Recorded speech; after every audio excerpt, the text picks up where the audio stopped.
Welcome back to another episode of Fox Can Fix It, Blower Motor Edition.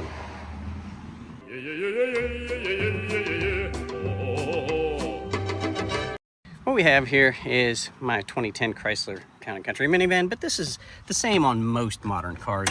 Your blower motor is going to be somewhere behind your glove box. This one, you don't have to open the glove box or remove it. It just seems to be under this insulation. And we're replacing it because it sounds like this.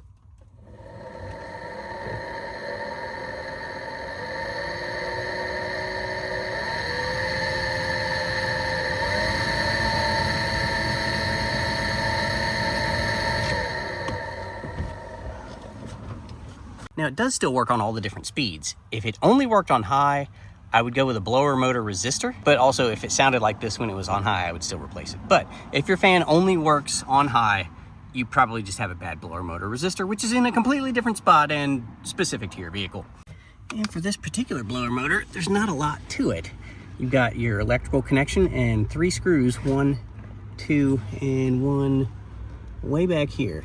These are all going to be different types of fasteners depending on what kind of car it is. This happens to be a Torx T20. Yours might be Phillips, yours might be Safety Torx, yours might be something I don't even know about. Maybe it's something really cool that I don't even know about. I've already pulled the insulation down. It was just held on by these plastic clips. And you don't need the fancy body tool for this one. You can just use a pair of diagonal cutters and get up on either side of it, wedge it, and just sort of pop it out of place. And that works.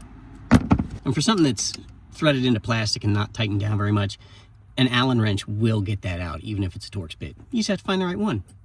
But I have a T20, so let's just use that, shall we? Well, it wants to fall out on its own, and I can't use that. So we have to go to manual mode, and that's okay. And it should just pull straight down. Now all we have left is the electrical connector, and we should be able to go ahead and get this out of our way. Why is this the hardest part of this job? Don't pull on the wires if you can help it. I don't know that I can help it. It's not cooperating very much at all. You should be coming out of there because I pushed down on the thing. I always have the hardest time with these Chrysler ones. I don't know why. Why don't you just tell me the name of the movie? Why don't you just tell me the name of the movie you selected? Get out of there. What is it, locked? There's no lock. Oh. Hey, I got that out of there. A good tip is going to be go ahead and disconnect this before you unbolt it, and that way you'll be able to pull down and this won't move around. Look at all that corrosion on those terminals. That shouldn't be there at all. I mean, this thing's inside the car. Weird. Now, I took this out the other day to get a look at it, and I found a chunk of plastic from I don't know what, but definitely from the car inside this cage, and I took that out hoping that would fix the issue, and it did not. So, but it probably actually ruined this motor. I bet it unbalanced it enough that killed it. And we're going to be replacing it with a 4 Seasons motor. Make sure you get a 4 Seasons. If you get a 3 Seasons, it probably won't work in the spring. So 4 Seasons, very important. And this is the blower motor, which is the motor saplador, or the moteur de souffle. French fries! Very important, gotta have that. And out of the box, looks to be the same shape, same mounting points. Cage has some extra holes in the center.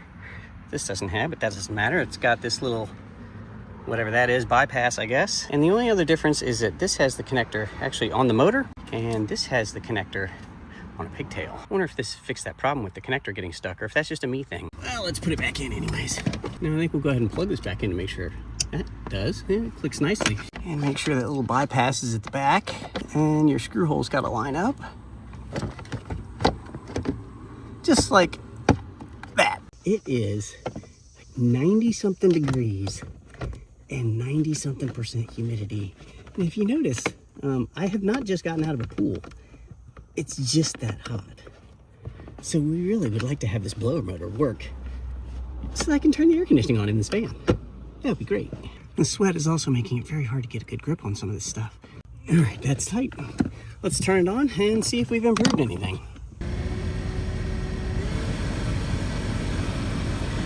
Oh yeah, that's a lot less screechy. We'll take it.